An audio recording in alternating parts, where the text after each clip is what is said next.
যে কথাটা আমি বহু বক্তব্যে বলতেছি, আজকেও এটি বলে শেষ করব। আমাদের মধ্যে ২টা শর্ত যদি আমরা পূরণ করতে পারি, আল্লাহ সুবহানাহু ওয়া তাআলা আমাদেরকে রাষ্ট্র ক্ষমতা দিবেন ইনশাআল্লাহ। সেই ২টি শর্তটি আমার ছোট্ট চিন্তা ভাবনা, আমার ভুলও হতে পারে, যে কেউ আমার ভুলটা সংশোধন করে দিবেন। সততা, সত্যবাদিতা এবং ন্যায়পরায়ণতা, অন্তত রাষ্ট্র ক্ষমতার জন্য।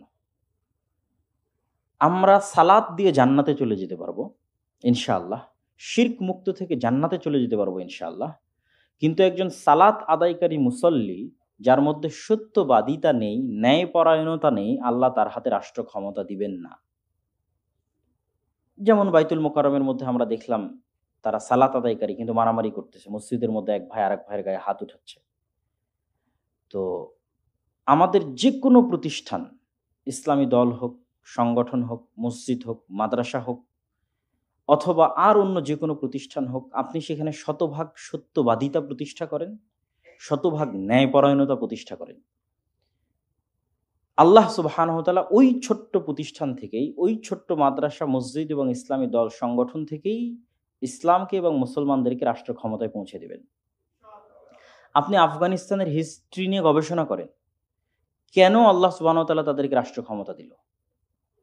আপনি গবেষণা করতে করতে করতে করতে আপনাকে ফাইনাল রেজাল্ট এটিই পৌঁছতে হবে যে তারা তাদের নিজের মধ্যে, নিজের দলের মধ্যে, রাষ্ট্রের মধ্যে যে বিষয়ে কখনো চুল পরিমাণ ছাড় দেয়নি, সেটি হচ্ছে সত্যবাদিতা এবং ন্যায়পরায়ণতা। আর আমাদের বাংলাদেশের বেশিরভাগ জায়গায় দেখবেন, মাদ্রাসায় যান, মসজিদে যান, ইসলামী দলে যান, আমি আমারটারও কথা বলছি, অন্য কাউকে দোষ দিয়ে বলছি না, আত্মসমালোচনা, আমার নিজেরও আত্মসমালোচনা করতেছি, যে আমাদের সালাত আছে, সিয়াম আছে, হজ আছে, জাকাত আছে, কিন্তু আমির সাহেব তাকেই পদ দিবেন যিনি তার বেশি চামচামি করেছে। তাহলে এখানে তিনি ন্যায়পরায়ণতার খেলাফ করলেন, মানে তিনি রাষ্ট্র ক্ষমতায় যাওয়ার যোগ্যতা আল্লাহর দৃষ্টিতে হারিয়ে ফেললেন।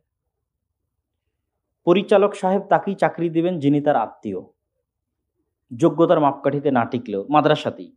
তাহলে তিনি আল্লাহ সুবহানাহু ওয়া তাআলা, বা তিনি ক্ষমা চাইলে আল্লাহ ক্ষমা করলে, মানুষ ক্ষমা করলে জান্নাতে যেতে পারেন, কিন্তু তিনি রাষ্ট্র ক্ষমতায় যাওয়ার অযোগ্য বলে বিবেচিত হয়ে গেছেন আল্লাহর দরবারে।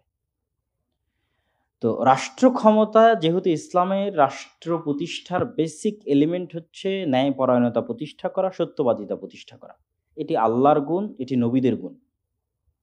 এই দুটো গুণ অর্জন করা ছাড়া আল্লাহ সুবহানাহু ওয়া তাআলা আমাদের রাষ্ট্র ক্ষমতা দিবেন না।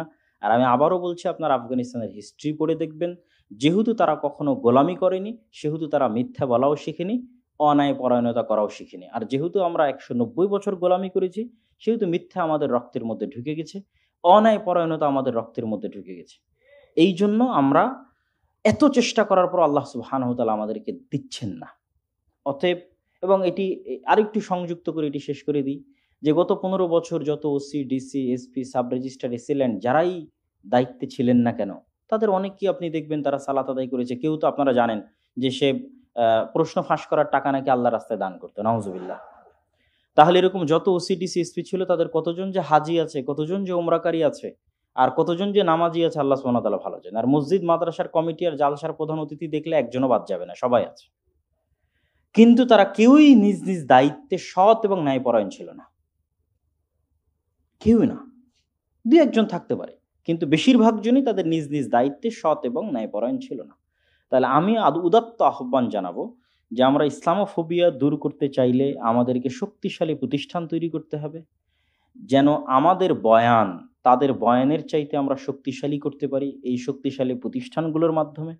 পাশাপাশি আমাদের কাছে যা আছে, যার যেখানে যা আছে, কেউ প্রকাশনীর মালিক, কেউ প্রতিষ্ঠানের মালিক, কেউ দলের আমির, তারা নিজ নিজ প্রতিষ্ঠানে সত্যবাদিতা এবং ন্যায়পরায়ণতায় কম্প্রোমাইজ করিয়েন না, ন্যায়পরায়ণতা এবং সত্যবাদিতা প্রতিষ্ঠা করেন। ইনশাআল্লাহ আল্লাহ সুবহানাহু ওয়া তাআলা আমাদেরকে রাষ্ট্র ক্ষমতা দান করবেন, আল্লাহুম্মা আমিন।